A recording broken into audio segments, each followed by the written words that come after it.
Hey, what's up? Welcome back, everyone. Episode number 37 of the TNA Heelcast, recapping Impact Wrestling and the news stories of the week. And I just want to thank everyone that may have listened last week. I don't know if I had any influence or not, or if the show had any influence or not, or if the people that promoted the show had any influence or not, but it's nice to see TNA's ratings go up, and I just want to give a special thank you to the fans who tuned back in and to the Impact roster for all that they do. Now, joined by me this week, as always, brother underscore himself, Mr. TNA Dude. What's up, brother? The decaying one himself, back on the attack with the pack.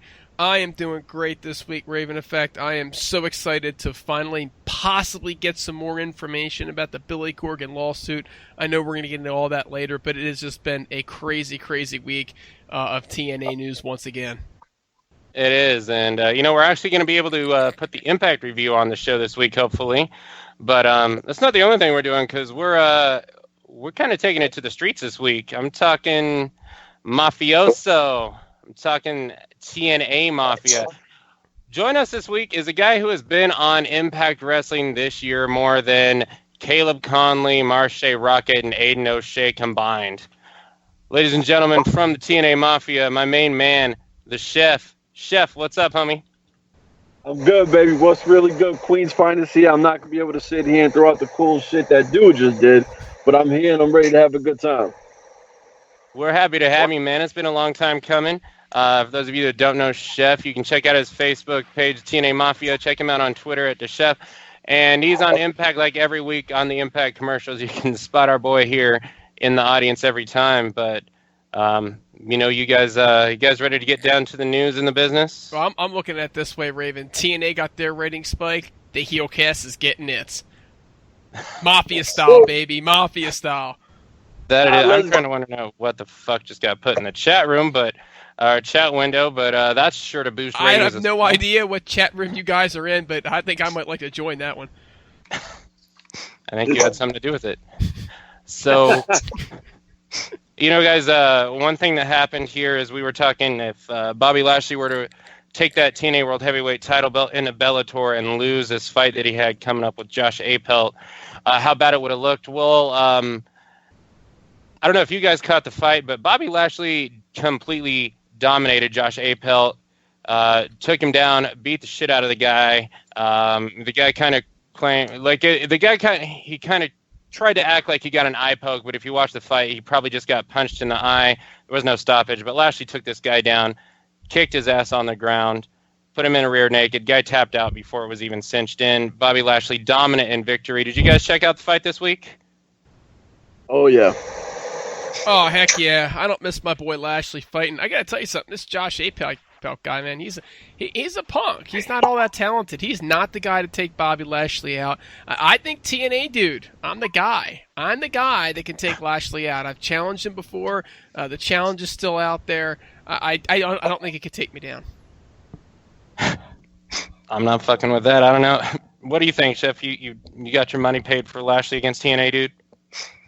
You know what? I'm going to take my man TNA Dude. I'm going to put my money on him, and if he needs a little assistance, I'm all up in there.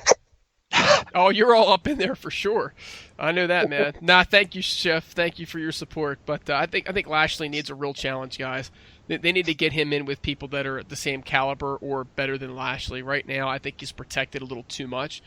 But I think he's going to get that opportunity. They're talking about that tournament, the one-night tournament for the vacant championship. And let's put Lashley in there. Let's see how he does. Let's challenge the guy.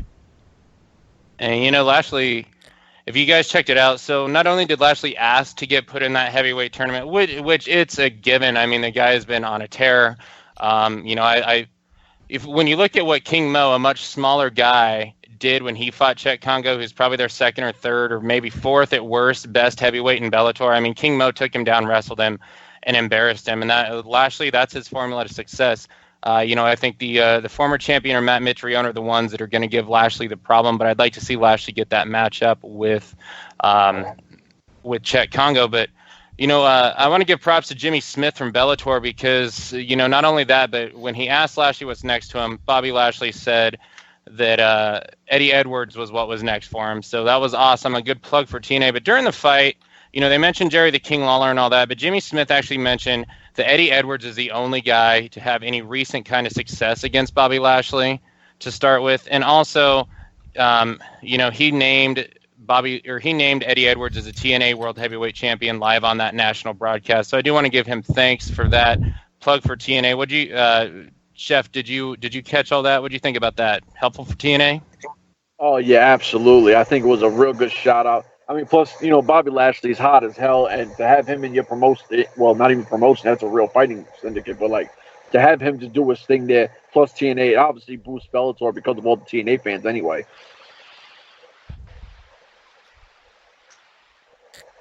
Yeah, I personally loved it. I love the fact that they called out Eddie Edwards as the only guy to have success up against him. I thought it was great for Bobby Lashley to say that was his next match. I know that it was rushed and it was short, but that's about all he had time for. And in a time when TNA and the promotion really needs somebody to give them some positive pressure, let's give Bobby Lashley some credit. He took a lot of heat last month for making comments, well, hey, if the promotion's there, it's there. If it's not, I'll live on. But he stepped up and he gave them something that they desperately needed, and that's great for the whole roster.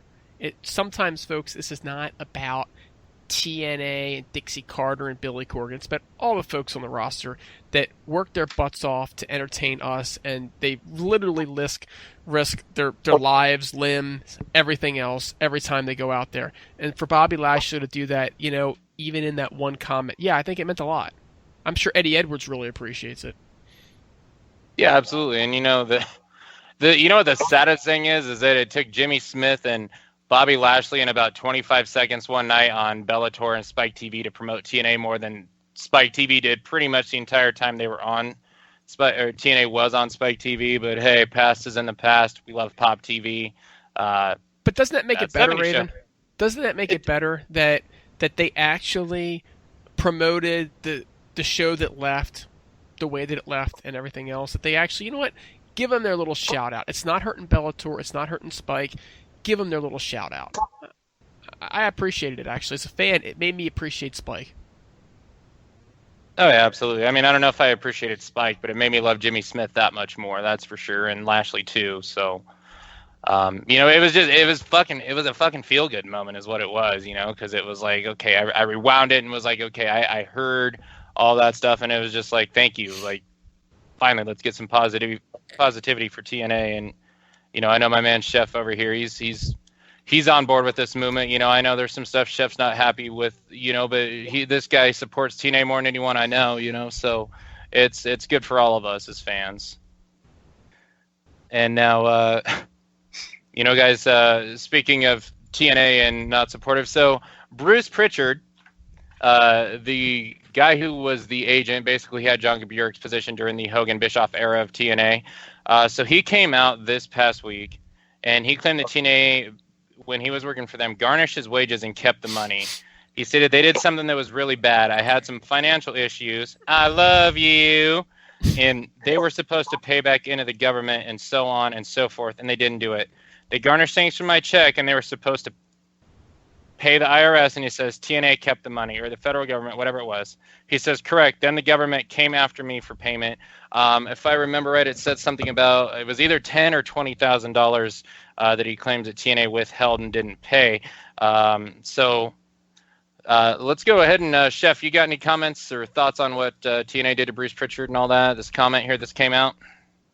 Completely honest, I try not to read any of this negative story stuff. Whatever gets put on social media, I try not to look at, because I'm tired of all the negative shit. And I honestly, man, I'm no good with this, because I try to tune all of it out. It's hard to tune it out, though. Something like this is the way I look at it. I don't know whether it's true. I don't know whether it's false.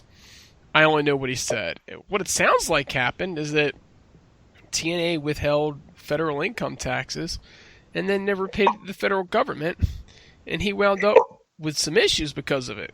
If that's the case, that's a really, really crappy thing to do. Now, the only question I have is, how was he paid? Was he paid as a contractor? Was he paid as an employee? But he's claiming he's got the pay stubs to prove it. So, God, I hope that story's not true, guys. I really do, because if it is, then that's That's just awful. You know, here we go. Like, was it wrong of TNA? Yeah, really. Like, it was really wrong. You know, it's fucked up to do. And I mean, just Jesus Christ, like, really did that happen?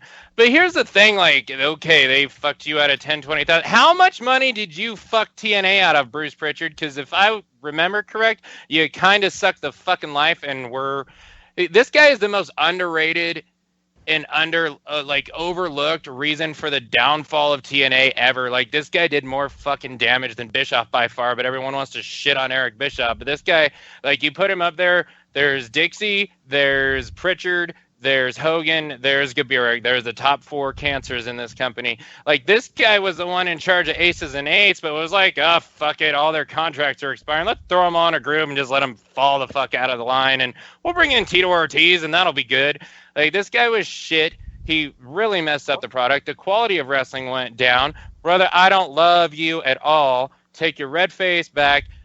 Kiss Vince's ass. This is a guy, like, this is the one, you know, I said it about Gaburick. Like, this guy I legitimately think was fucking getting paid from Vince because he's always been a Vince boy. And I mean, you know, it's fucked up and it's super wrong. It is, but like, I don't feel bad because they may have like withheld $10,000-$20,000 from you, but you fucking took so much more money from TNA than they didn't pay for you. It's just, you know, like, it's hard to feel bad for a guy that was that slimy and scummy, but it was terribly wrong and immorally unjust by TNA. But that's all I'm gonna say. But Bruce, it's hard to feel bad for you, buddy. And you know, so we go from there, and guess what, guys? Today, another new lawsuit against TNA was announced. No, never. Right? I don't believe it. I don't believe it. You're making this shit up, Raven. I wish. You can't make this shit up is the thing. So now another lawsuit's been revealed. So Bank Direct Capital Finance LLC files a lawsuit on TNA September 29th, apparently, in Cook County, Illinois, asking for $207,612 and, of course, the 29 cents, plus legal fees, interest, and late charges. So apparently back on November 30th of last year, Bank Direct entered into an agreement with TNA LLC to pay $400,146 so TNA could pay certain insurance premiums.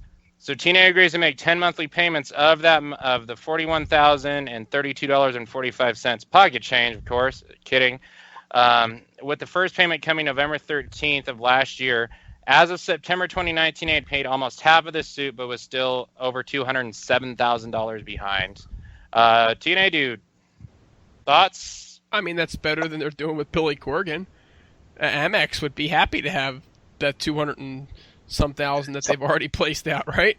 So, I mean, this is par for the course. I think it's really kind of funny how you wind up owing so many people this kind of money, but you're solvent.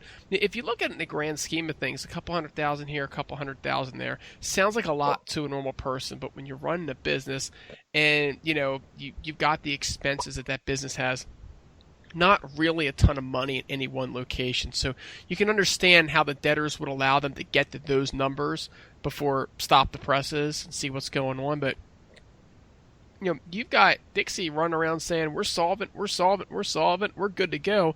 And all you find out are about there's this lawsuit and there's that lawsuit. And the neat thing, folks, is that we're finding out about these lawsuits today, but these were all filed before Billy filed his lawsuit. What's that tell you? That tells you that Billy knows about this stuff. It's probably in his lawsuit. So, you know, Wednesday is going to be a real interesting day, guys. It's going to be a real interesting day. Well, the only thing I'm going to say is I can't wait for Wednesday because instead of all the hearsay shit that's already out there, at least we're going to know everything that it is. Well, hopefully everything that it is. So there's no more of this. We don't know if they owe this person and that person and this person. But I'm going to say, Dixie, I think you owe money to my projects too, and we don't appreciate it. So I'm going to have to send some, debt collectors to come holler and get our money too. Well, the good news is they don't have to pay to get in the impact zone. So anybody that wants to collect debt from Dixie, right, they can at least get to her. You know what? I'm going to have to get better. I might even have to make a sign, Dixie, you owe me money. It's funny because you guys are talking, and I'm just thinking, like, if she was fucking with the wrong people, like, this just sounds out of a movie where someone comes out and busts her kneecaps up, and maybe Chef and his crew are gonna be the ones to do it. Who knows? But it's just, Dixie, darling, you gotta fucking go. This is just, it's too much. Like, I'm sorry to say this, like, you think it's the end, but who's gonna be shocked if another company is like, yeah, they didn't fucking pay me either, lawsuit. It's just, how many are going to come out of the woodworks, and it's sad. It's sad, and I hope that Billy, is the one that comes away with this company somehow. I hope that someone has interest. It sounds like Fight Network wants it, but as we continue with our great local show or national televised show, Court Drama, this week, there's more Billy versus Dixie stuff. This stuff actually came out of the lawsuit itself. So this is what I've read from reports. To be honest with you, like, I figured I'd read more about this and be more excited. I've been kind of dead on it because I've just, I haven't paid enough attention until the outcome comes around, because I don't know that much about the legal terms as far as this aspect goes. But so the court documents reveal that Corrigan claims that Impact Ventures is insolvent. So, in part, the order provides that Corrigan is likely to prevail on the merits of its claims because Impact Ventures LLC is insolvent, and as a result, plaintiff is entitled to exercise controlling voting rights in this company. Also, the order dictates that TNA and Impact Ventures are prohibited from taking any action without Billy Corrigan's consent. Essentially, this means that TNA cannot enter into any new business deals without Corrigan's approval. Thank God.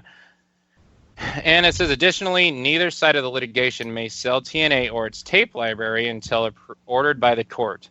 This development may put TNA in a difficult position. However, it also prevents Corrigan from selling his claim to TNA to a third party. Now, TNA Dude, I'm going to go ahead and send this over to you, as I think you may have some stuff you feel like chiming in. Maybe you don't. I don't know. We didn't really go over this, but I'm going to kick it to you first, sir. Well, I never have anything to say about anything, not on this show anyway, right? So this is going to be interesting because Billy's claiming that they're insolvent. Dixie's saying that they are solvent, but she won't produce anything saying they are solvent, right? All we're seeing is more and more lawsuits that are coming out of the woodwork. Why they're coming out now? Maybe people are just looking them up. Maybe Corrigan's leaking it, right? What strikes me as interesting is first of all, that Dixie's going to have to lose this company. I don't know how she continues without having to give up majority stakeholdership, right? I said last week I think that she's playing one side against the other, and that's kind of what you do when you're trying to take a company bankrupt to take it as far as you can. But Fight Network, they're trying to position themselves as, hey, we'll just pay Corgan off and we'll get rid of him and we'll just move on. But unfortunately, that's not the way Corgan's deal works. Corgan's deal isn't a, hey, you can pay me off at any time type of deal. It's a, I get control, because he wants control. Now, what's interesting, and I don't know if you guys heard anything about this Flow Slam thing that came out, but it looks like it's a network similar maybe to WWE Network. I think I read somewhere that they've actually got WWE as one of their backers. I don't think that they're a primary backer though. And they've got a whole bunch of different Evolve, and they got Shine in there as well. But they're trying to get, looks like, some of the indies together.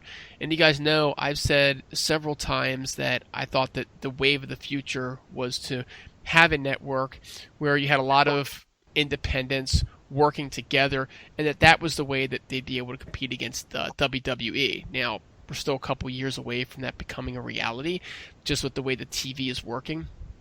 But Fight Network, they see this, and they want to be part of this.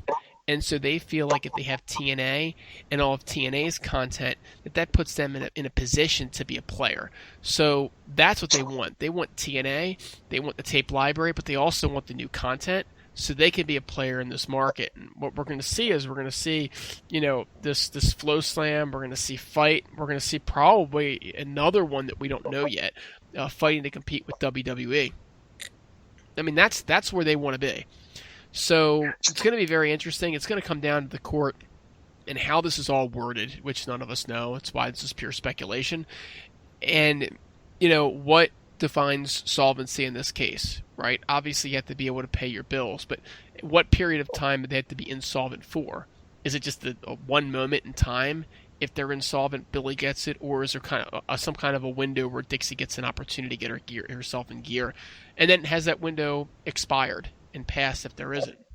So it's going to be very interesting. I don't expect to have answers to these questions this week, guys.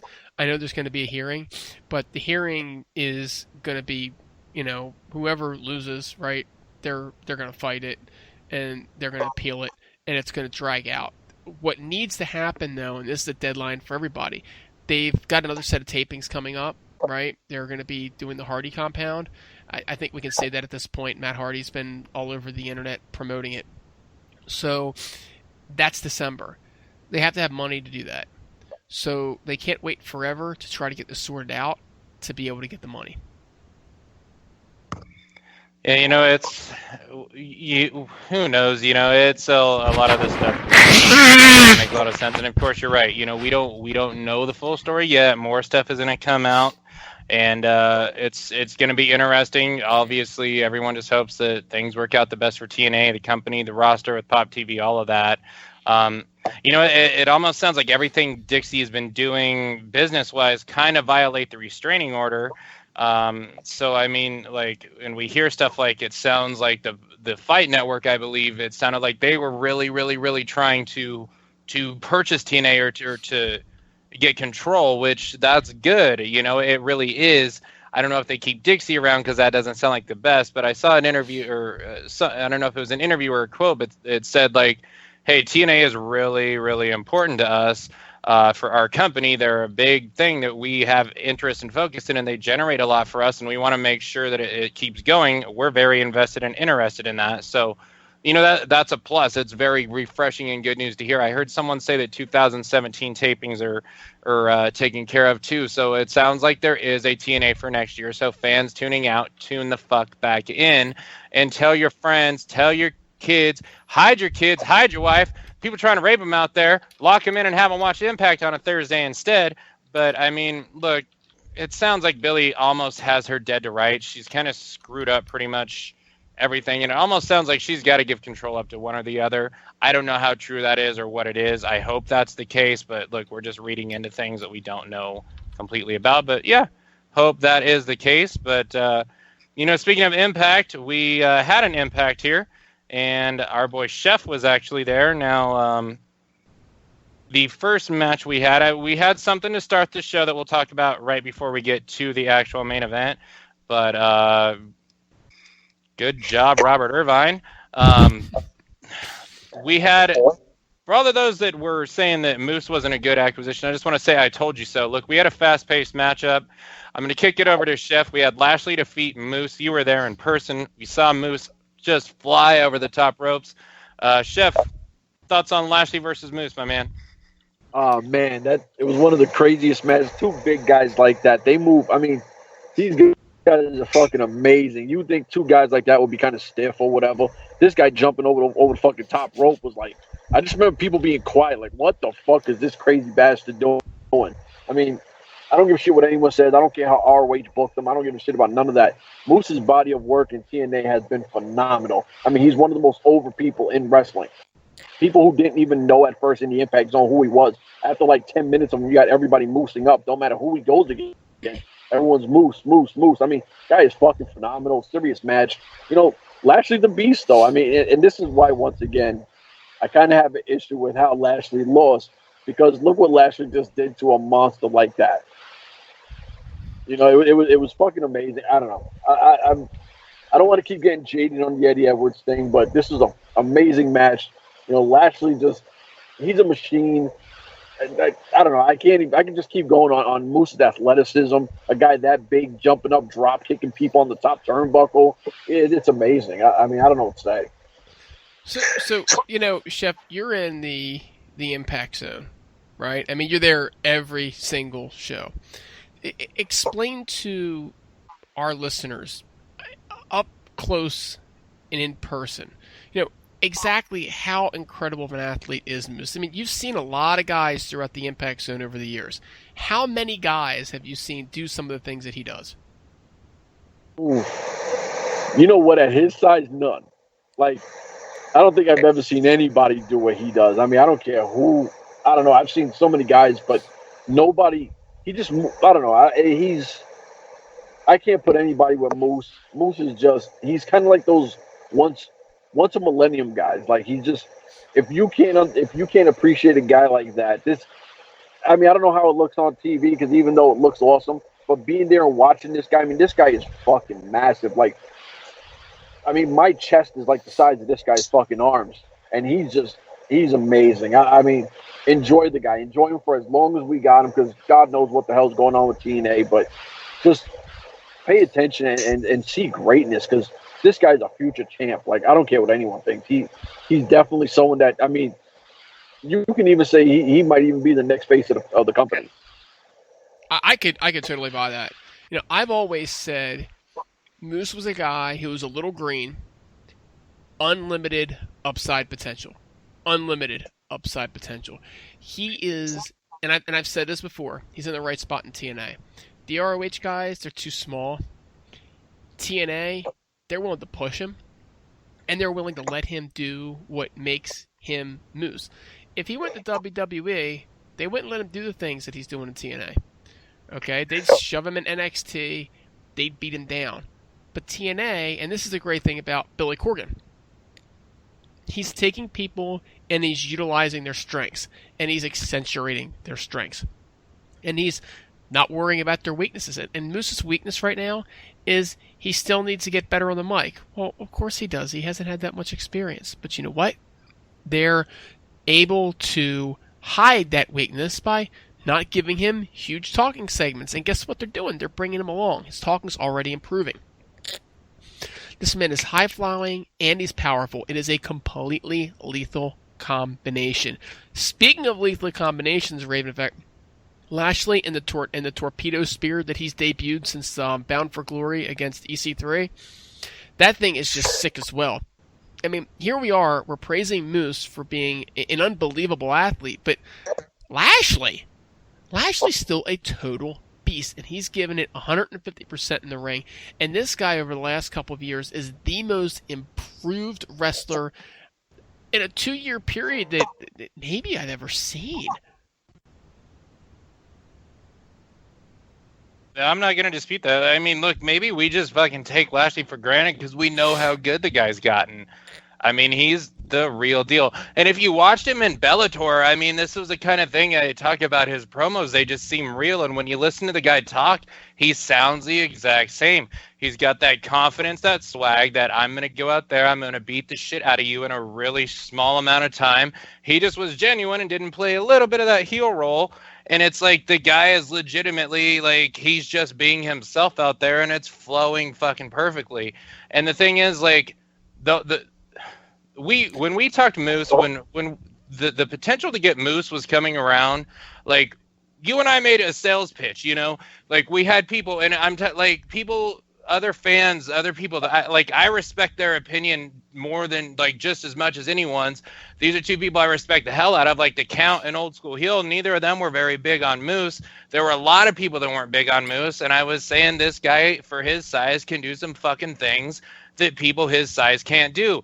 We just saw the guy just fly over the rope, and it's like, this is the shit I was telling everyone about that you don't get. This is why they gotta fucking get this guy. Hey Ravenfact, aren't you glad you didn't have to catch him?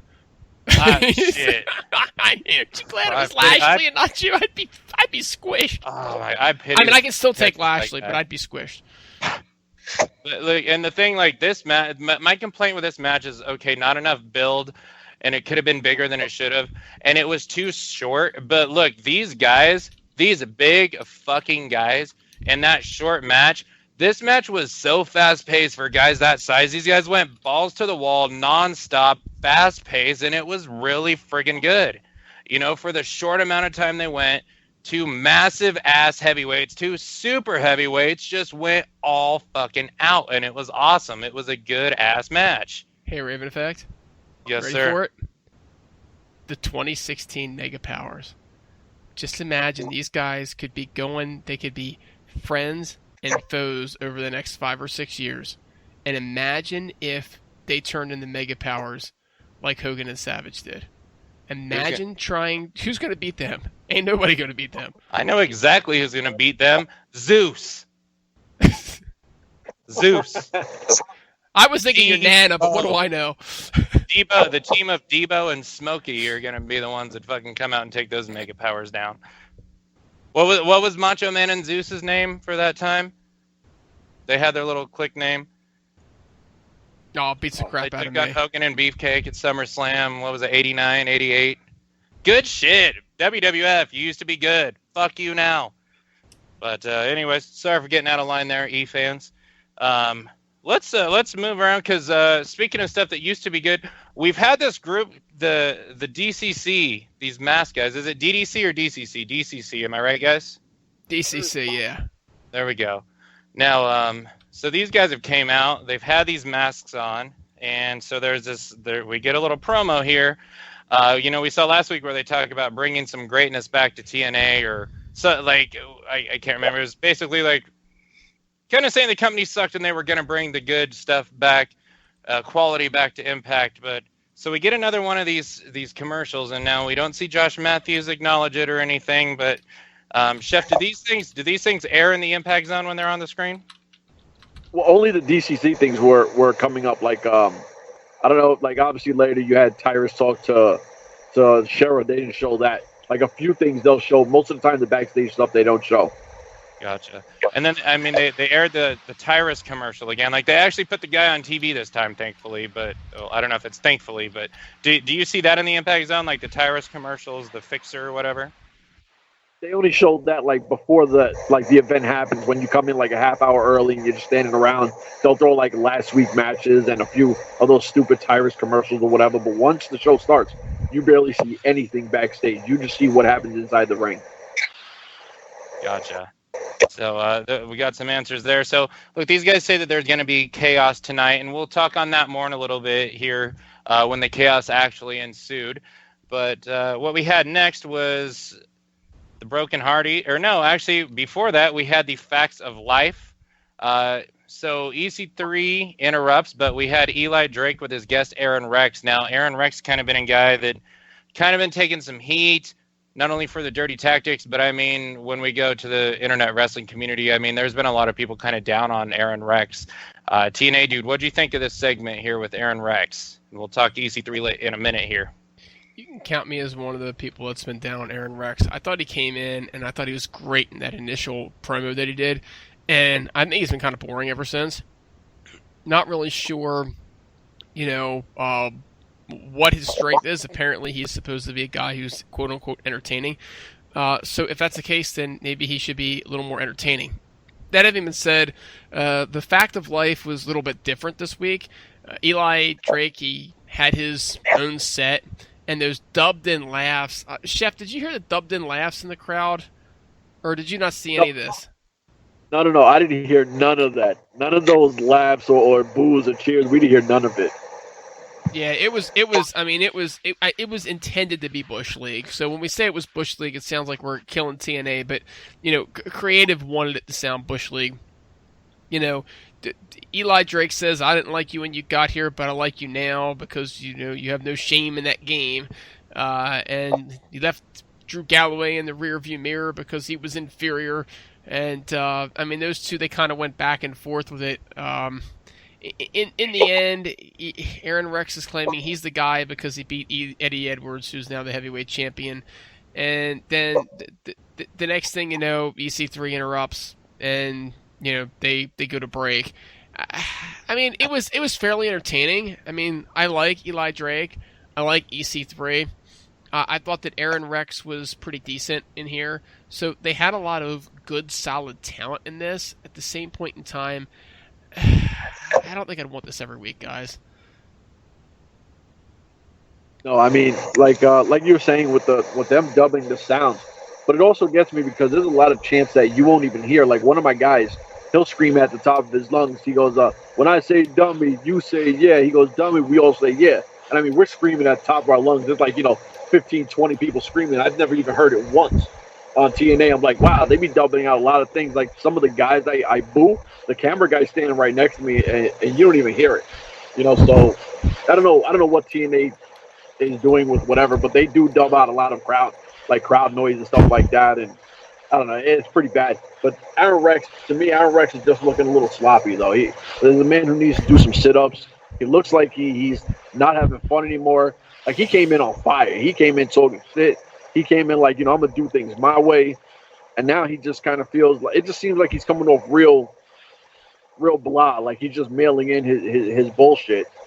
And EC3 and Eli Drake, I mean, these two guys on a mic going back and forth. I mean, I don't think there's anybody better in the industry right now than these two guys that to just kick it with each other. Look, TNA Dude, you want to talk about Bush League? Bush League, look, there's nothing Bush League about the master of badassery. What you were missing was greatness, you dummy. Yeah, I loved it, man. I thought the canned laughter and all that was hilarious. I love the fact that Eli Drake was the one that sent it to break when EC3 came in. I thought it was like, I was cracking up. And, like, yeah, you guys are right about Aaron Rex. It hasn't been the same. I mean, you hear a lot about the wrestlers doing the DDP yoga thing. I'm pretty sure Aaron Rex is doing fucking Raven Effect yoga right now. So something with that diet's not there. I think a lot of spicy Cheetos and whatnot, but, it's not clicking, and it got overshadowed, of course. But I thought, like, I loved the set. I loved the canned laughter. I loved just the cheesiness. And Jimmy Kimmel, eat your heart out. Eli Drake is the man. But yeah, so we have EC3 come in. He screams, goes off on Eli Drake, talks about taking an EC2 on his face and all that. Good stuff. Chef, how'd that come out on, just not even in the impact zone, but what do you think of just EC3 coming in there with him? I know you just gave it hella props, so let's have you continue on that if you feel like it. Oh man, I mean EC3 going in on him. I mean, what I like about it is it kind of felt real. It didn't feel like some wrestling shit. I mean, even to the point where if you look at EC3's mannerisms, like it looked like Eli Drake was getting on his nerves. And he was like, all right, whatever. And he kept fucking with him and fucking with him. When he kept hitting that button, he was like, man, you press that button again, I'm going to punch you in your fucking face. I was like, oh, man, EC3 is about to get on some real street shit. Like, it was really enjoyable because you got to see someone actually look like Eli Drake finally pissed him off. Kind of like when James Storm did it. And James Storm was like, yo, if you press that button again, I'm going to slap the shit out of you. But like I said, I don't think there's anybody else that you want cutting any kind of promo than Eli Drake and EC3. It kind of made EC3 feel like the EC3 that we all loved as a heel. You know what? I will say this much, right? When Eli Drake hit the dummy yeah button, and then he hit it a couple more times. I've been saying for a while, everybody wants Eli Drake to get a title run. Everybody wants Eli Drake at the top of the card. And he's always been too much of a comedic character. He's always been just a little bit too goofy. Now you're starting to see a little bit more serious side for him. And I hope that they take this and I hope they spin this off to put him at the top of the card. Talent-wise, the guy deserves to be there. But that character, you just can't have Eli Drake in this current character as a world champion. It just does not work, guys. But the talent of Eli Drake is a talent of a guy that deserves to have a world championship run. And so I love this because he's getting pissed off and he's getting serious. And it's like kind of like EC3, EC3 at some point was like, hey, you know what? I want to be the world champion. And that's exactly what happened. He went from being just the prick that was there because he was Aunt D's, little nephew, to a guy that was like, I'm taking this shit seriously. He was still a prick, but he took it seriously. And I think that Eli Drake can do the exact same thing, and I think that you're seeing creative start to move this guy in the right direction. And the sky's the limit for him once they get him there. Yeah, it was definitely a different fire, and you're right. We are seeing a little bit more seriousness from Eli Drake, which I like. And I'm just gonna say this: EC3 had that, like Chef said, he had that heel kind of magic to him here that we all kind of miss. Eli Drake cashed in that fucking thing and win the World Heavyweight Championship. I am so for an Eli Drake TNA Heavyweight Championship run. I hope he, if not EC3, ends up being the guy to dethrone Eddie Edwards. But sounds like Bobby Lashley's gunning for him next. But we'll see what goes on there. But the other thing we discussed, which I kind of failed on, is the Tribunal get the World Tag Team shot against the Broken Hardys. So we're gonna get into something after the match. But the match itself, TNA Dude, your thoughts on the Broken Hardys retaining their belt against Tribunal? Well, I think it's about time that you got to do something with the Tribunal if you're going to do something with the Tribunal. They've had them there. They've effectively been nothing more than jobbers. They've had to endure Al Snow and that godforsaken whistle. So let's start to give them a little bit of a push. Sadly, there's only room for a couple tag matches here and there. So they might as well bring their number one act. And let's face it, as many great acts as there are in TNA right now, the Hardys are their number one act. So bring them out, give them a title match. They can't just keep going against the Decay all the time, and see what happens. And so to me, this was a perfectly acceptable match. Now, I have to tell you guys, I loved Pope's Ivan Koloff reference because during this match, I was actually thinking about those old matchups during that time, about some of the old matchups that happened with the Russians and some of the other internationals back in those days. So when Pope said that, I marked that a little bit because I was thinking the same thing. Ultimately, though, the Hardys are just a well-oiled machine. Rebby's on fire. I mean, if you guys watched her at ringside, and, Chef, I'd actually like to get your opinion on some of this. Rebby just was having so much fun. She couldn't wipe the smile off of her face. They got her playing the piano. They got Jeff singing as they come in. I don't think that I've ever seen an act having so much fun, and that's watching it on TV. Does that show up in the Impact Zone as well? Oh, man, these guys are having such a good time. The only thing with Rebby, I don't know if she has a beef with me because I know one of my people booed her and she flipped me the bird and told me to go fuck myself. I laughed. It was whatever, but they're having so much fun. I mean, it's been a while since you've seen Jeff just come out he did that whole I'm obsolete bullshit or whatever, but they're just having a good fucking time. I mean, they're interacting with the crowd. Matt is always deleting everybody in the front when anyone says anything. I mean, they're just having so much fun, and it comes off. And as a wrestling fan, you're like, damn, man, I wish more shit like this could be shown because it's not just a job. Like, these guys are enjoying what they're doing. And if you can enjoy what you're doing, it just makes me enjoy the product more because you're having that much fun. Yeah, they do seem to be having a lot of fun out there. Chef, before we go away here, is there, I think, if I'm correct, you're big on the Tribunal. Is that right, bro? Absolutely. The Magnifica, that's my squad right there. I don't care who boos me. I'm going to let people know. If you hear this and you go to the Impact Zone, go fuck yourself because I'm always going to cheer for these guys. I don't care if you get butthurt or nothing. Like, I don't give a shit. These are my dudes. I fuck with Baron Dax and Basil Barak is my dude. If they only got one person cheering for them, it's always going to be me. Let's go Tribunal. So Chef, explain to the listeners, okay, why they're your boys. Oh, man, I don't know, man. All right, first off, we started this little, fan group called the Heel Team 6. We just go for all the bad guys. But Baron Dax and Basil Baraka, these are really cool dudes that I've actually had a conversation with them. They love the industry. I got a little back history from them. So they were really cool with me. So I'm like, you know what? If they real cool with me, then I'm going to support these motherfuckers there. And if I see that you don't like the fact that I support them, I'm only going to do it even more. So the more everybody wants to boo me, the more I'm going to go fucking nuts for these guys. These are two really talented wrestlers. They got fucked over in NXT. So I'm a big supporter of them. And I'll see them when I see them. This is magnifique. And that's awesome because these are guys that aren't going anywhere. Chef, they're not going to run away from us. No, hell no. These are my guys, man. I love these dudes. They're extremely man. When you guys get there, I'm gonna fucking put you in my spot, and I'm gonna show you all the interaction they do. If you fucking are pretty decent and you get behind people, these wrestlers they'll turn around and they'll be playful with you. They'll cut one of whatever they're saying, we or whatever. And these guys are so fucking cool that people just want to hate on them just to hate because they have the whole French stigma bullshit. But these are just two wrestlers. Don't even look at them as French people or heels or faces. These are two fucking human beings that are busting their ass. And if you're going to show me any kind of, attention, I'm going to, as a fan, I'm going to enjoy it because you're playing to me. So now I'm going to support you right back.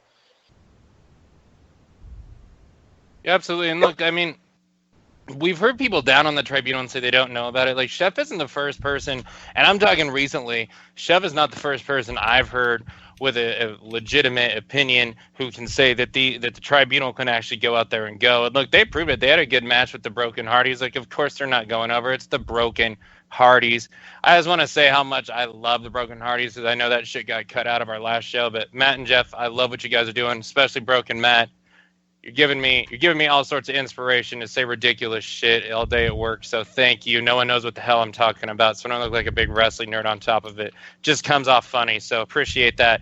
But now we had the DCC come out and they beat down on your boys, the Tribunal. Now, Chef, I also know you're big on the DCC because I've seen your posts on Twitter and all that. I know you're big on these guys. So how'd you feel about them coming out and attacking your boys in the Tribunal? All right, you know what? It's kind of fucked up that it happened, but I know one of the. I'm not. Let me not say that. Um, I was standing there and I was told by a certain somebody, "Yo, you're gonna have to watch out because wrestlers are coming in." So obviously, I'm sitting there watching. Who's gonna come in, and one of them had said something like, "Oh, what's up, Shep?" And I'm like, "I'm good, baby." And I was like, "Damn, man, they're gonna go beat on my tribunal guys." But since I like some of these guys better, like, what do I do? So I just kind of stood there, picked up my DCC sign, like, shit, man, I got to go against the guys because I like these guys a little more. Um, I felt bad. It's kind of like when you have a girlfriend and she's all right, but then you see some hot chick at a party and you're like, damn, man, like she's just hot, so I got to fuck with this chick, fuck my girl. So I had to go with the hot chick. You know what I mean? That's my DCC. They're the hot thing. Brother underscore, what do you think about the DCC? Same Pornhub, it's a DCC. I can't wait to see them unmasked. And what's their purpose? What's their plan? They come off as heels with the masks. To me, they kind of remind me of a certain group in ROH. It's almost like they found the masks on eBay. Or then again, could we be so lucky to get Christopher Daniels and Frankie Kazarian back? I don't think so. I'm fairly sure that they're under contract for quite some time. But I can't wait to see what they're about. Who are they? And are they going to be faces or are they going to be heels? Or are they going to go from one extreme to the other extreme? I think there's a lot of story to be told here. As long as they don't make this another invasion type angle, that goes absolutely nowhere. Having a few guys that are going to try to, set TNA on fire and do something different, that's what Billy Corgan's been all about. So the way I look at it is, let's see what this is. So far, everything else has been on fire this year with this entire promotion, including the legal issues, unfortunately. So, yeah, let's go see where it goes. I'm excited. Yeah, I am too. I want to see them unmasked. And you're right, they do look like good guy, whatever they called in ROH, like the KDH or something along those lines. But yeah, I'd love to see Kazarian and Daniels back. Bad Influence, those are my guys, number one. But TNA Dude is just, I mean, come on, man. Hail Sabin. You got to give the man some props. But look, I don't think it's... No, actually, I intentionally left Sabin off. Come on, man. Motor City. Hey, look, if they're gonna bring back the guns, fine. But if you're only gonna bring back half the guns, what's the point? Shout out to Alex Shelley. He follows us. He follows me, I'm sure. Alex Shelley is awesome. Here. He was always my favorite. He was always my favorite of the two anyway. So, yeah, they want to bring back Alex Shelley and they want to bring back Sabin with him. That's great. But I just was never impressed with Sabin when Alex Shelley wasn't next to him. Just wasn't. The guy got dumped so she could go fuck Bully Ray. I mean, you got to have some sympathy for that guy. I mean, shit. Give Sabin some love. That's gotta sting. I mean, he's better off without this bitch. But I was gonna say, who do you think got the worst end of that deal, him or Bully Ray? I'll give you a hint. It wasn't Sabin. Sabin got the better end of that deal. Well, that's the best piece of pussy Blubber Ray will ever get. That's better. Look, as much as I hate the bitch and think she looked like complete nasty trailer trash before all the work like that, that's I'm not gonna get anything that good. So I don't know. Just saying. Anyways, moving on as we get to inappropriate discussions. But hail Sabin. Interesting to see where this goes. I'm intrigued. A lot of people want to bitch about stables and wrestling and TNA and all that. And guys, they're not taking over the company. This isn't some biker gang with expiring contracts and a bunch of lower mid-carders and a Tito Ortiz that comes around. All right, so stop bitching and complaining. This isn't fucking Immortal. The Beatdown Clan would have been awesome had contracts not expired. So seriously, just stop with the complaints and enjoy this. So we had, and this is one I want to go to Chef first on too. So we had Allie, we saw her with Braxton Sutter. We saw Laurel Von Ness come out, kind of do the interrupting. Now we see finally, which I think has been taking too long, we see Allie start to push back against Maria. So we see the Allie snap. She finally gets pushed, and the crowd seemed to just fucking come alive. And then, we see Laura Von Ness kind of take Allie out, and we get the match made for next week between the two. Chef, you're there every week. Is it just okay? Because it seems like this crowd is ready to fucking explode the second that Allie finally snaps and gets that face turn and goes off on Maria. Is it as big and boiling up in the Impact Zone as it seems to be on TV? Oh, absolutely. I mean, every single person. Like the Impact Zone is like the Alley Zone. Like everybody just loves Alley, but that's all Maria. Maria built her up, and with all the hate, people fell in love with Alley, and they felt bad for her. But Alley is fucking amazing. I mean, everyone knows she's cherry bomb. Everyone knows what she can do. But oh man, like eventually when something happens, people are gonna go fucking crazy, and it's I don't know. I think it's way overdue. Like, I think, come on, man. Like, everyone knows she's that badass chick. Let her wrestle. But I'm a Team LVN guy. Love my girl, Chelsea Green. Well, Laurel Van Ness. So keep beating her ass, Laurel. I enjoy it. As long as somebody's beating it. That's all I got to say there. Raven, in fact, I'm going to disagree with you on this one. I don't have a problem with them letting this take its time. What they've managed to do is they've managed to put Allie over as one of the most over gals in Impact Wrestling without her having to play to her strengths. It's the same thing that they did with Rosemary. Let's face it, Rosemary is an awesome, awesome female wrestler who very rarely wrestles. A spot here, a spot there in decay matches. That's it. Look how over she is. All they've done is extend the character arc on Rosemary, and all they've done is extend the character arc on Allie. We now get to watch Allie grow from nothing to one of the greatest female wrestlers in the world, which she legitimately is. They know that, but we don't. So we get to watch this transformation, and we get to watch this story arc play out. So the way I look at it, we all want to see her in the ring. We all want to see her against Rosemary. But, these characters in professional wrestling, they have their runs. And that's why historically they would go from one territory to the next after a while. Because been there, done that, time to move on. Let it take its time out. The part that I thought was interesting is she's getting together with her hubby now, Mr. Braxton. So now they're going to put Braxton with Allie, and this might be what he needs because she's got the personality, and maybe she can bring it out of him because so far I've been very underwhelmed with what I have seen out of Braxton Sutter. So maybe putting him with her will give him something to do. I loved how she was practicing sticking up with Maria, and I think that this is really going to be entertaining to watch. So I say just let it roll. Yeah, I definitely I say a lot on this show. By the way, guys, I'm not going to dispute or say that this is not like. I'm all for fucking building something up, so don't take it wrong. Like, I think, oh man, they've missed the boat, because they clearly haven't. You can tell by the audience. And I'm all for it. I just expected it to happen at Bound for Glory or the show after. I'm not complaining at all. I think, it does have to do what they want to build Laurel Von Ness up, get something out of her. And, Chef is one of the guys here that brings a point that I've been saying too. Like, this is so much of Maria just as much as it's Allie. That time that Maria took the belt off of her, that's my fucking promo. Like, I might even say ever. I'm not even exaggerating. I have known that wrestling is scripted or fake since I was young. Because if I would have thought that it was, my dad would have whooped my ass, because that's the dad that I had that said this shit is fake. This shit is for rednecks. It's just a bunch of rednecks screaming at each other. I've known it was fake forever, people, okay? I've never saw something and thought, like, okay, this is real. When Allie was getting berated by Maria, I thought, fuck, I feel sorry for this girl. Like, that was the best promo. And Maria doesn't get enough credit, and I hear a lot of people say Maria's overexposed. I don't care. Like, put Maria on TV all that she wants, because the girl is gold. She is just fucking working wonders. And when this blows, when this goes, man, Like it's gonna explode, and I can't wait. Ali is going to be the biggest thing in TNA as far as the knockout division is concerned. And as far as Braxton goes, maybe it is. Maybe it is. The guy doesn't seem to have a lot of character. I don't like to see him in the X division. I know that's what a lot of people say. So hopefully this does something. It seems like he's definitely got a couple of broads after him too, because it seems like Laura wants to get a taste of the old Sutter machine.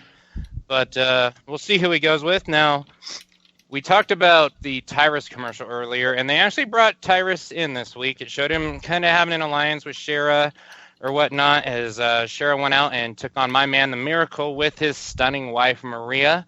TNA Dude, your thoughts on Tyrus and Shera, and also the match between The Miracle and Mahabali Shera? Isn't it about time that they actually did something with this goofy Tyrus thing? I mean, seriously, isn't it about time that they did something with it?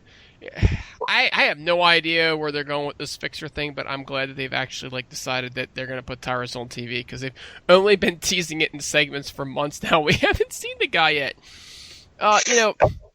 The match itself, my notes on the match itself were pretty simple, Raven. In fact, it was a filler match.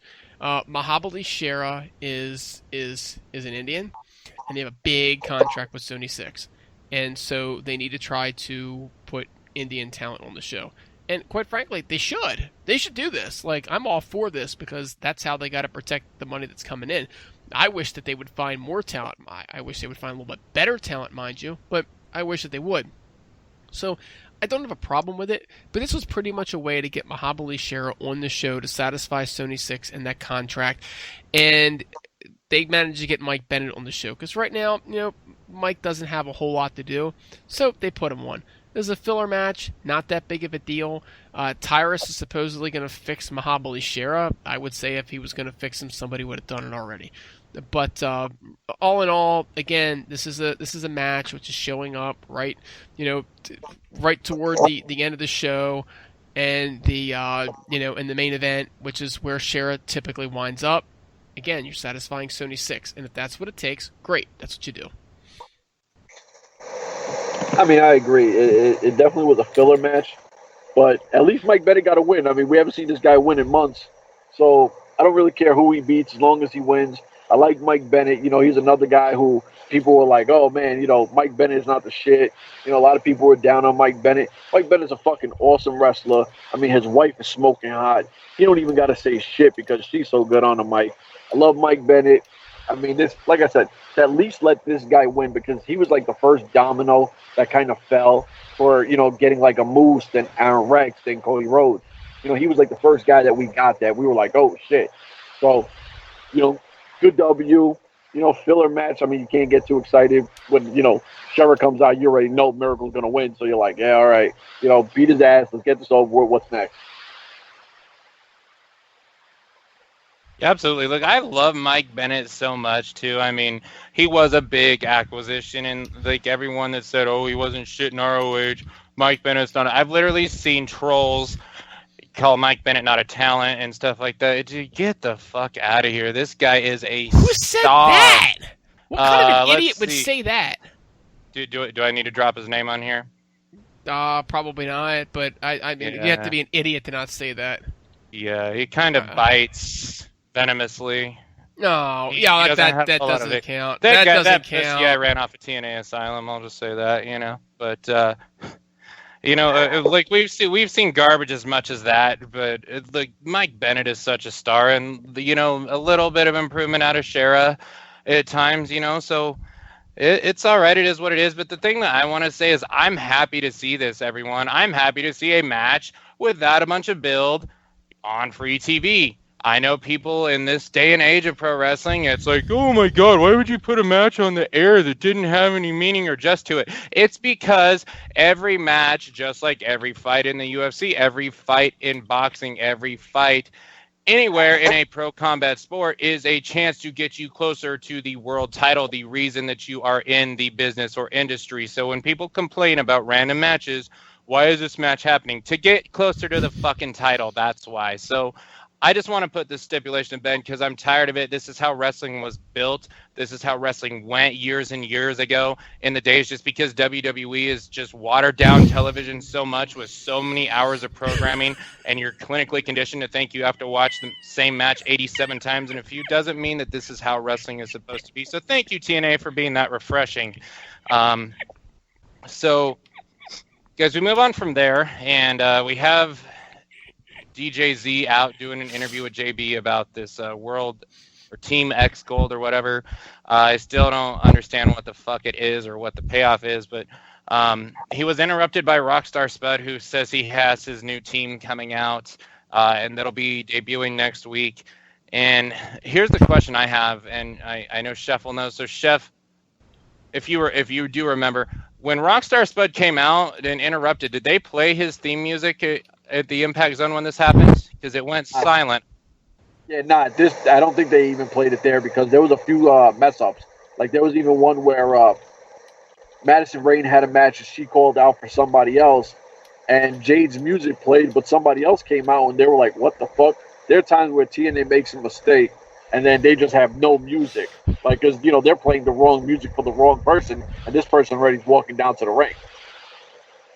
I gotcha. So at least that sums it up. I mean, obviously, Mike Bennett had his music back this week, but the reason I question is, look, we saw Billy Corgan come out, or we know what's going on with Billy Corgan, but Rockstar Spud comes out to a Smashing Pumpkins song, and now there's no theme music this week. But it also didn't seem like it was a thing where they really want to play the theme music, because it just seems like kind of a normal interruption as well. So I was just curious out of that, but Chef, anyways, what were your thoughts on this promo, this interaction with Chef, or I'm sorry, with Spud? The Chef cooks up the Spud, but with Spud, with DJ Z, he's better than X, Y, and Z, all that stuff, and just Team X Gold altogether, man. What's your thoughts on all this? All right, first, I fucking hate Team X Gold. It makes absolutely no fucking sense besides a stupid flag. So I don't know anything. I mean, like I said, I know everything that happens until Total Nonstop Deletion. I still don't get what the fuck this Team X does. So on that, when that match comes out, I'm like, I don't give a shit. But I love Rockstar Spud. Here's another guy that I think is mad underrated. I don't think enough people give Rockstar Spud the props he gets. That dude is funny as shit. I mean, he cut some fucking hilarious promos. DJ Z, to me, he's another guy who kind of says the same shit. And, for him to say, "Oh, well, no one likes you," and everyone's like, "Oh, ha, ha, ha." Okay, that wasn't that funny. Like, I don't like you because you're corny, But Rockstar Spud, the only thing I don't really understand is why Rockstar Spud got the team he's going to get. Everybody else had guys that you're like, all right, they've left these guys in the X Division. And then Rockstar Spud's guys, they're like, what the fuck happened here? I'm not going to spoil it. I'm not going to say nothing about it, but I love Rockstar Spud. I really just don't get, unless this is a match just to put all the X guys so people can say like us that we're like, damn, there's not enough X matches. I guess this was a way to say, all right, we're going to throw all the fucking X guys in one match and here you go. Like, we listen, so here. Although, I mean, like I said, nothing comes out of it, so it makes no sense. There's no Team X, like, championship belts. Nobody's getting number one contenders. Nobody's getting a title shot. Like, one fucking guy walks down with a flag, and the rest of the other teams don't. I wish they would just explain what the thing is. All we know, I've watched 2 or 3 of these segments now, and all we know is it's somehow DJZ's idea, and it's got like 3 guys, and they're doing some kind of a tournament thing, and nobody knows what you win or why you win it or why anybody would want to participate in the stupid tournament. And I've been so high on everything the creative's done this year, and I have praised them. You guys know I have praised creative constantly on this show this year, but it's like when they developed Team X Gold, they were all high or something. It's like, oh, gee, we forgot to explain what the hell it is to the fans. Why? Why does Spud even care? And this is the part I don't understand. Spud's upset he wasn't asked to participate in something nobody knows the hell it is. You guys just heard it. Chef is in the arena. He has seen all of these matches. He still has no idea what the hell it is. And Spud's upset that he wasn't invited. So I know some people say that Spud's just a midget. He's a short little fella. But he's got big guns for a midget. I don't buy any of that. I think Spud is an amazing talent. I've been very disappointed we haven't had him on our TV screen more. I mean, look, the product's been fantastic, but Spud is always a highlight whenever he gets on TV. So I'm really happy to have him on there. I just sit here and I'm watching this, and then I'm looking at Josh Matthews, and I'm like, dude, how short is your tie? I've never seen a knot so big in my life. And why am I thinking about that? Because I don't understand what this Team X Gold is, and I cannot engage myself and get into something when I don't know what it is. So somebody, please tweet it to me. Explain it to me. What is this? Why are they doing this? Until then, I don't care. I'm not going to dispute any of that because I don't have anything more to say either. I mean, you guys kind of summed it up. But what I do want to agree and reiterate is Rockstar Spud is extremely underrated and underappreciated. This guy has been gold literally since he came out as Madam Dixie's little protege and the chief of staff or whatever it was. Like, Rockstar Spud is so funny. The guy is so damn good. And like I said, if you watch the extravaganza one night only, I mean, his promos and stuff kind of stole the show. As far as non-wrestling goes, I mean, Spud was really, really fucking good, especially when Shinron kind of really shit the bed on his promo in the ring, which he did make up for. But this show needs more Rockstar Spud. It really does. I wish this guy would go back to... I just want him and EC3 back together, to be honest. But, moving on from there, we'll have the main event that we had here. So, look, guys, before this actually happened, we had the opener of the show. We kind of had the whole, I respect you, you respect me. We had Cody Rhodes say, he likes Eddie Edwards and he feels bad being the guy that has to end his dream and whatnot. TNA Dude, what do you think about basically the interview, the kind of self-respect, the kind of kissing up to one another between Eddie Edwards and Cody Rhodes before the match actually went down? Well, I can't stand it when they respect each other. And I know it sounds kind of stupid. Oh, we're supposed to be respectful or whatnot, but it really is dumb. You're supposed to be adversaries. I think this guy's really good. I think this guy's really good. It's like, no, I'm going to kick your ass. And that's the way it's going to be. Bobby Lashley, I'm coming for you. I'm going to kick your ass. You can't touch me. You're not as good as I am. I don't want to hear Eddie Edwards saying, yeah, people think I'm crazy that I could possibly beat Bobby Lashley, and they're probably right. No bullshit. I'm Eddie Edwards. I've been doing this for 14 years. I'm one of the greatest technical wrestlers in the world, one of the greatest technical wrestlers of all time. I'm a umpteen billion-time tag team champ, and I'm a former world champion at that. I can take you out. I'm not afraid of you, you punk. That's what I want to hear. And so that's what both of these guys did. They come out and they go, oh, he's so good, he's so good, he's so good. Well, why don't you just get in the ring, kiss each other, and move on, Raven Effect? It does nothing for me at all. I agree. I mean, it just sounds like two bitches just trying to kiss and make up, when they had their little fight with the kissy-kissy. I mean, what I want people to do, I mean, fuck what I'm about to say to anything else, but somebody needs to tweet what just was said and give this to fucking Eddie Edwards. You want to know how to cut a promo, Eddie Edwards? Here, listen to what my man just said, because this is what you do. Your boring ass is fucking killing me, and I'm fucking sit there, and this is why me and like 13 other people, every time we stand there and you come out, we turn our backs to you, or we drop to the Kaepernick knee. He sees it because he complains to somebody that I know there. So fucking don't be just a boring fuck. You two people, you have these two guys. I mean, Cody Rhodes brand new. I get it. They're supposed to be the two good guys or whatever. But damn, man, there's no way anybody ever goes into a fight. Like, if I'm going to fight one of you guys, I'm not going to shake your hand like, hey, we're about to slug it out and I'm going to try to kill you and you're going to try to kill me. But let's just big each other up and I hope we have a good fight. Fuck that. I'm going to beat your ass just because you're in front of me. You got something I want, I'm going to beat you up and take it. Man, this shit was so corny. I hate good guys, man. Holy shit. I love it. Like, I love it in MMA, like, when it's a real fight. Like, I get behind a motherfucker. Like, I hope Daniel Cormier kills John Jones one day, kind of a thing. But I also I get mad when the respect isn't there. I like to see the respect between the two guys and whatnot. I didn't mind it. I thought it was a little bit cheesy, but I didn't mind it at all. It's the face thing. You definitely saw the crowd way more behind Cody. His music seemed different. I don't know if I'm the only one that caught that, but his music seemed like it was a whole lot slowed down. There came to a point where Eddie Edwards, he said, the thing that did bother me is, Cody's talking all confident like he's going to beat me. He says, when I beat you for that belt. And Eddie says, no, if. It's like, come on, man. Have the champ, show some more confidence. And, the thing is, I've seen some promos with Eddie Edwards when he was hurt in ROH and he couldn't work a match. And he came out there with just some fire and he's dropping F-bombs and all that. And, Eddie Edwards has some spark and something to him in his promos when he's really there. And it's not like the guy can't cut the promos or do the job. And, I'm a big Eddie Edwards guy. I know a lot of people aren't. I'll always say I'm a bigger Davey guy, but, I'm behind the Eddie title reign. Eddie asked Cody if he really knows who he is. I wrote this down so we could be sure to get it on the air, but, Cody said that he is a Brandy Rhodes thrilling, giant killing, mustaching, formerly dashing, impact crashing Cody. And so there it went. So, guys, we had a really, really, really good match for the World Heavyweight Championship in TNA.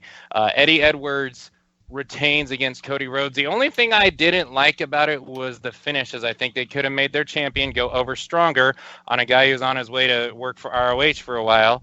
But I'm going to head it over to TNA Dude. And TNA Dude, your thoughts on not only the Great World Heavyweight Championship match, but also the outcome and the winner. Yeah, so first of all, I'm also, sorry, Chef, I'm also behind Eddie Edwards as champion. I think Eddie Edwards is one of the all-time just good guys in professional wrestling. And I love to see good things happen to good people. Eddie Edwards is a hard worker. He's a really likable guy. And I remember, and I don't know that you guys follow ROH or not, but Kevin Steen used to do his weekend escapades with Kevin Steen. And it always had Eddie Edwards on there. Always ended with, hi, Eddie. It was just always in there, whether even the couple times Eddie wasn't on the show. Eddie, and I joke with him when he gets his title shots, hey, are you going to wear your Celtic socks? Because he has his lucky Celtic socks that he wears. Just a really, really quality human being. Great wrestler. He needs the edge. He needs to be able to give the promo, Chef, like we talked about before. That's where he lacks. The match itself, completely as advertised. Lots of back and forth action. I mean, you could tell these guys are just excellent. Let me change it. Outstanding technical wrestlers. Two of the best in the world. This is the kind of match that we need to see more in the mid card. We need to see the guys in the back need to look at this and go, you know what? We need to learn to wrestle like this. Back and forth, reversals, moves. It didn't have to jump over the top rope. I mean, imagine what happens, guys, when Moose gets to the point when he can do this. There's no reason to think that he can't get there. He's athletic enough to do it, right? He just isn't experienced enough. Imagine how amazing he's going to be. I'd love to see Davey Richards. Raven, you mentioned you're more of a Davey guy. I love Davey Richards, too. I've always been a little more of an Eddie Edwards guy, but, I mean, it's not like I wouldn't love to see the strap on Davey at some point. But imagine Davey Richards and Cody going at it. I mean, these are just matches that are worth watching, whether they have a build or not. So while some people say Eddie and Cody wasn't well built, it kind of didn't need to be done. I will say, Raven, it was not over with all the fans. And somebody in the crowd, it was one guy at one point, and Raven Effect, I know you heard this, did chant, we want Davey.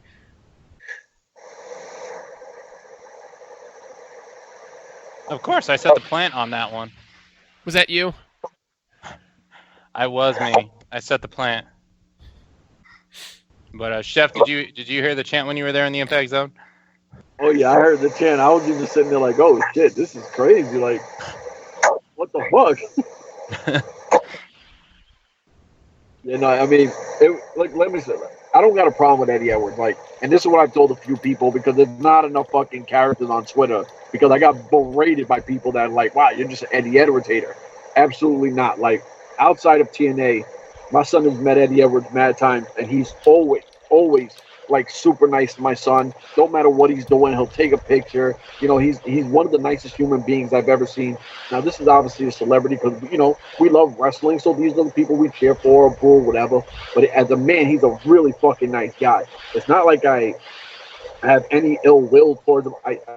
I'm not a fan of Eddie Edwards. I respect the shit out of the guy because the man busted his ass for a obscene amount of years, and he's just a fucking amazing wrestler. I mean, in the ring, there's not many guys who entertain you more than Eddie Edwards. I mean, the guy's putting his body on the line every single fucking night, and I mean, like all his matches, you'll see he'll do that crazy ass dive into the fucking guy on the railing. And I've seen him get overshoot and land into the crowd. I've seen him hit the railing.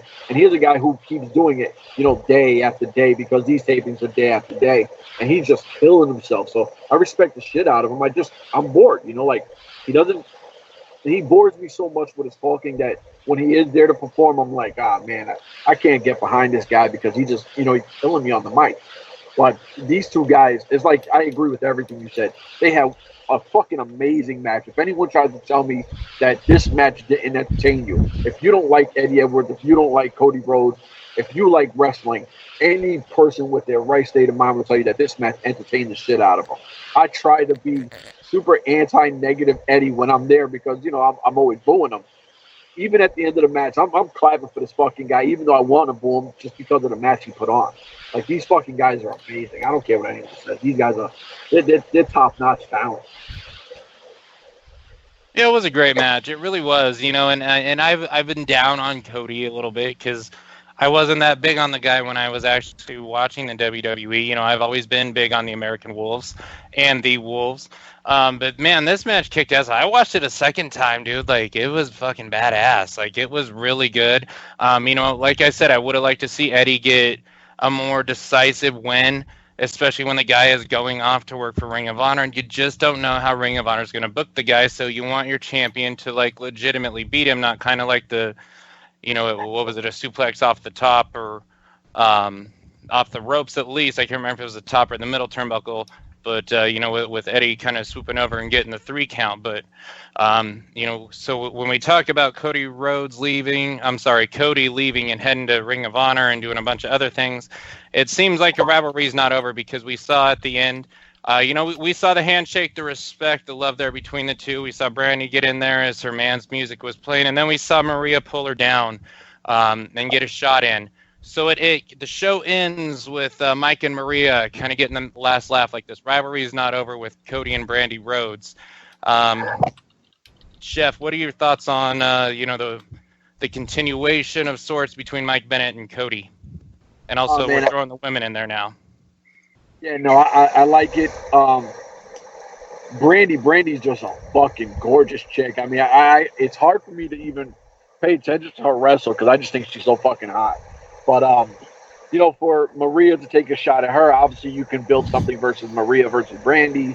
Miracle and Cody, they had a fucking awesome match. So at least you're sitting there saying, damn, like, when Cody does come back, at least we're going to get this again. We'll get Mike and Cody. And, like I said, I love Miracle. I wasn't a big fan of the whole Kingdom thing over in ROH. But when he came over here, as a solo guy, I'm a huge fan of him. Like you said, I wasn't a big fan of Cody with the whole stupid gas Stardust thing. I don't watch the E. My son punishes me to watch fucking segments here and there. But, when he came here, I was like, man, I'm probably not even going to dig this guy. By like day 2, I'm sitting there fucking cheering for Cody like if he's been there forever and I'm just a fanboy. I was like, man, this guy is awesome. He's got this swagger about him. He's making out with his hot-ass wife, slapping her ass.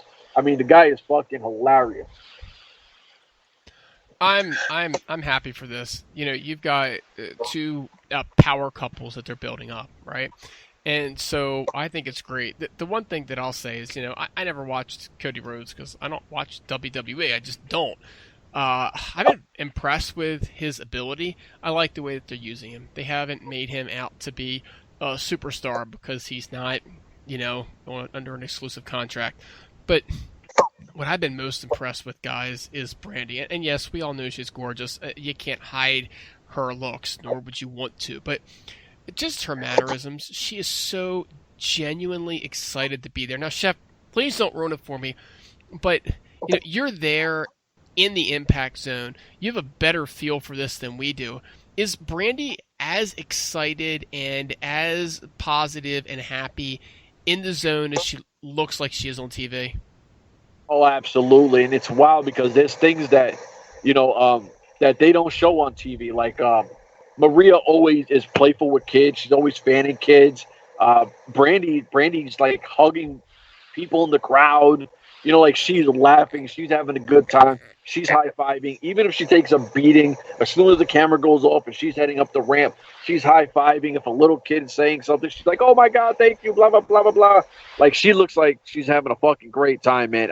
I'm glad to have Brandy, and I believe that if she's gonna have this much fun, like I don't see Cody not coming back here. Like everyone's like, oh well, if he's booked better in ROH. First off, why would you let your wife sign somewhere that you don't want to be next to? Because isn't that the whole reason of them being together? Like for them to actually be able to be close together. And if TNA don't go nowhere, they're always together. You know what I mean? So I personally think he's checking off that list, and I think he'll be TNA, and he'll be there for a minute.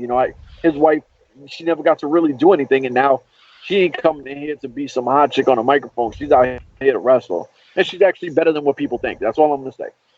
That unbridled enthusiasm just shines. I mean, she's a beautiful woman, and I have to keep saying that, but she comes off as so much more attractive because of the enthusiasm, right? And, Maria Kanellis is a heel, and Maria's enthusiasm as a heel still shows. I mean, she's just a consummate professional. Mike and Maria are a very, very well-oiled machine. I mean, they've been together for years. They've been running the roads for years doing this. And honestly, Cody and Brandy, they're a well-oiled machine, so you can tell that they practice their act and they have it down.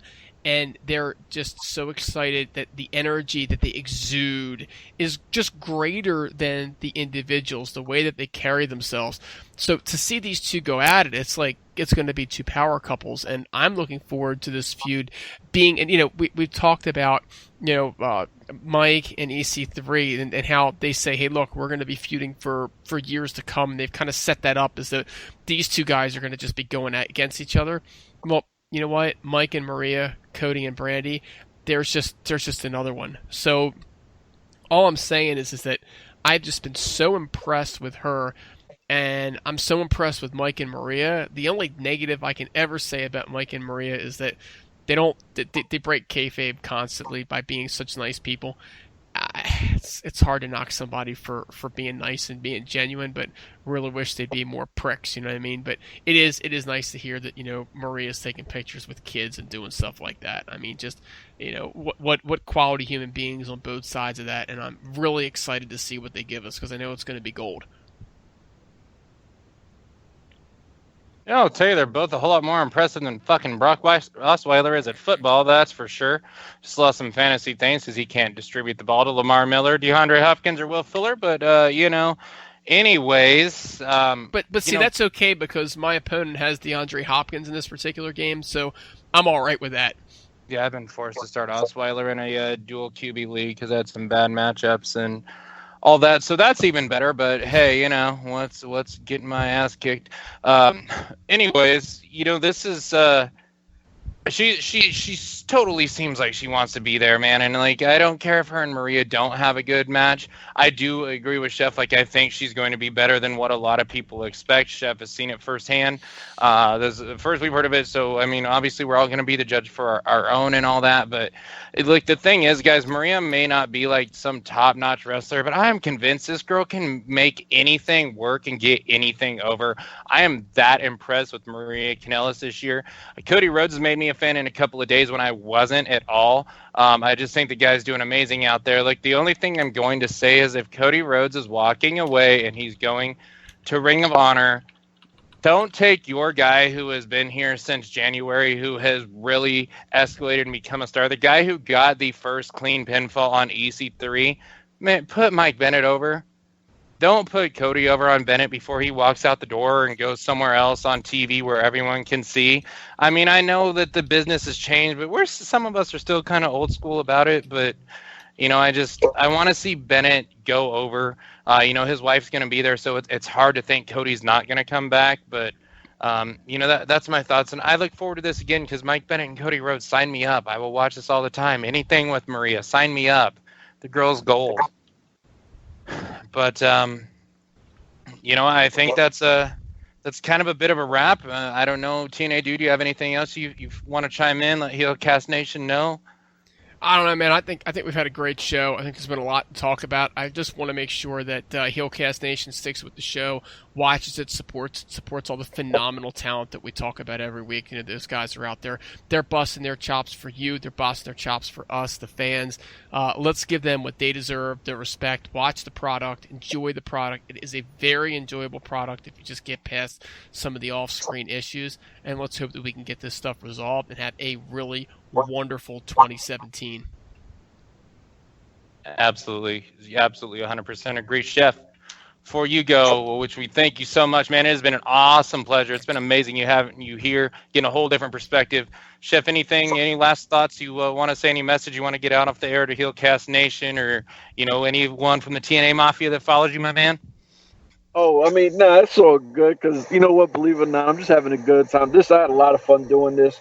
If anybody wants to check out TNA Mafia on the Facebook page, go ahead. It's whatever. But I do want to say much love to I'm about to say Heelcast, which you got. My heel team, 6 people: Chase, Lindsay, Brent, Teresa, I think her name is. I don't want to fuck people's names up. Evan, Sean, and everybody else. I fucking care less what your first names are. But heel team 6, we're going to invade the Impact Zone again. We're making a list.